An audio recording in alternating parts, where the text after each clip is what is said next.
So this happened, 125 gallon, and I've got some work to do. Get the overflows on both sides. I got a little filter under there. Oh boy.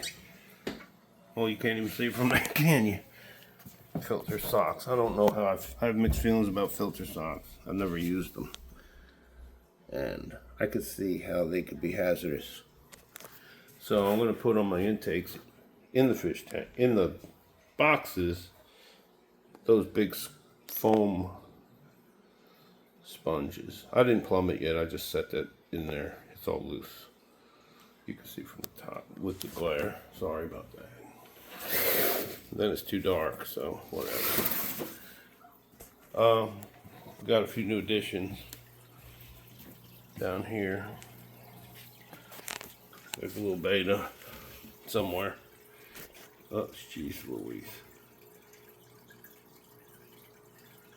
You know where he is? I don't see him either. Oh, surely not. Is it? Oh, he sure as heck is. Look at there. Can't even swim, can you? In the plants. He's probably drowning. See, that was one of the things I was worried about too. He's hunting though. Oh, where'd he go? There's baby shrimp in there and snails, baby shrimp everywhere.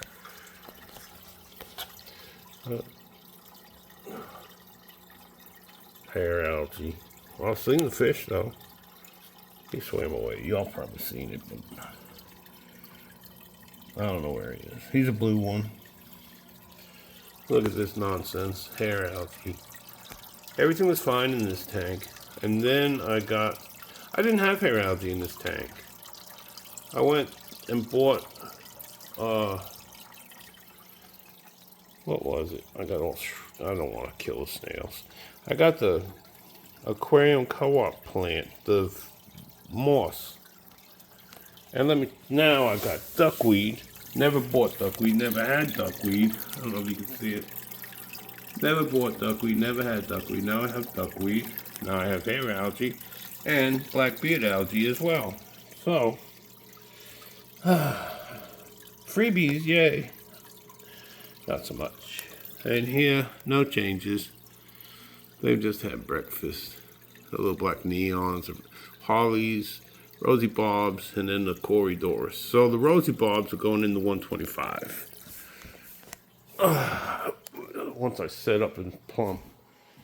In here, we got these little cardinal tetra and those green neons, which I think are the best fish. And there's the little girl I bought. Little girl beta. She's pretty. My fingers keep getting in the way. I need a selfie stick. I actually have one. I don't know why I don't use it. Yeah, there's shrimp in there too, so she's happy. We're gonna fatten her up. She's already a little plump right there. Good looking active fish. One bed only. You don't put females together unless you got a big tank. Otherwise, I don't think they tend to do too well. Oh, I feed a little too much. Oh, in the rosy bob tank over there too, I got a red-tailed shark. This is my dominant red-tailed shark. He's the only one I have. He's the biggest so far. He's going in that tank later in the 125. But every fish in this tank except for the geophagus down there are going in the 125. I just hope I don't get any of that hair algae or any surprises. I had a little cyanobacteria in here. I think I still do. I think that's what's on those plants. Probably treat it. I give them some deworming medication. I noticed one of them had the broken feces. So I got which I put it up here somewhere. Oh my God, sorry. This is what I put in. Another one I used is this General Cure. it didn't have any effect, so it was a different type of parasite.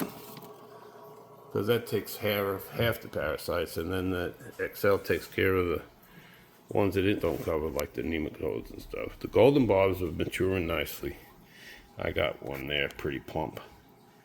And of course the tiger barbs. They're not, I mean, they do pick at each other, they play rough, but if you have enough plants, like that big hunk of plant, they can get away from each other, and they're doing well. You can see their fins aren't, they're a little nipped, but not terrible. They're not torn or anything. So they're just giving little pecks at each other. So they'll all go in there. Then of course the angels.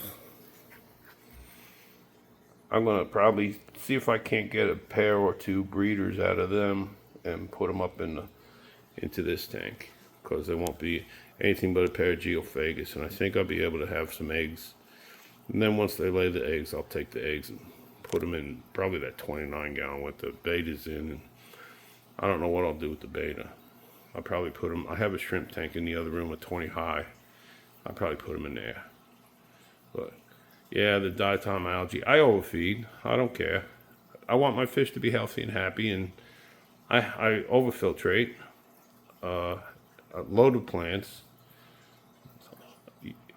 You know what? When you have that much hornwort or any other plant, this thing I thought was dead. The geophagus dug it up, but I think there's another. I think it's still alive. But we'll see what happens with it. Maybe I should put it in the. Maybe that'll go in the 125, where nothing's tearing up the bottom. But then you worry. Well, the barbs don't seem to be eating it, so that's good. So they'll be all right in there. I think that's what I'll do. Yep. Seeing the red-tailed shark, the snails, everything eats on the algae. So, yeah, I don't clean it as often as I should, so you can't see the pretty fish. But in the grand scheme of things, I think it's a mechanism to help process the waste. It's a plant, so the algae's going to eat the ammonia, whatever, same as the hornwort. If your plants are doing really well, you're overfeeding. Probably, because it's like plant food. Little Amazon sword had from a baby. It's really grown good, and it's only really got that tank light on it. There's another one back there. He's just, does all right. I think that one there gets more water flow. I think that's the difference. So maybe I'll put a small power head down the bottom there. It wouldn't hurt the circulation. That's a 90. It's a pretty tall tank. They had a 170 that was pre-drilled at the store when I got this one, and it wasn't. I mean, I thought about it, and then I looked at the height of it, and it was about, I don't know, you can't see. You see how tall that box is? Let's see. All right, let's see. The top of the box, the cardboard, I mean, even the flap, that's about how much taller it was. And I am not going to stick my whole gosh darn arm and shoulder in the tank to get something up out of it or do something. No. And then I want to tell you, these things, once you got these done, secured, that's it. You don't want to get back. You can't I don't know if I can reach the bottom of that. I do have a barrel wrench to maybe I could use to hold the nut when I tighten the bulkheads on it. But the only worry with that is if it slips, I don't want to break the glass. I doubt I'd break the glass, but I don't want to chip it or anything like I did on the 90. So I had these really big windows to put in the moldings on upstairs. They have a little octagon paint in the neck. And I had a 20-foot ladder in the house. Look what I did. Oh my God, can you see it? Holy hell. Worrisome, right? It's just chipped. I saw a little piece of shiny on the floor. Oh, what a mess. Anyway, the shiny was a piece of chipped glass. I just tapped it ever so lightly, I guess, with a little piece of metal that was on the fiberglass ladder. And there's the culprit right there. Yeah. That little piece of metal, I think, caught it. Wow. Anyway, that's that. So, I've been threatening to get that that tank for a long time. I got it. Because I got my 20-foot ladder out of the house. These are the windows.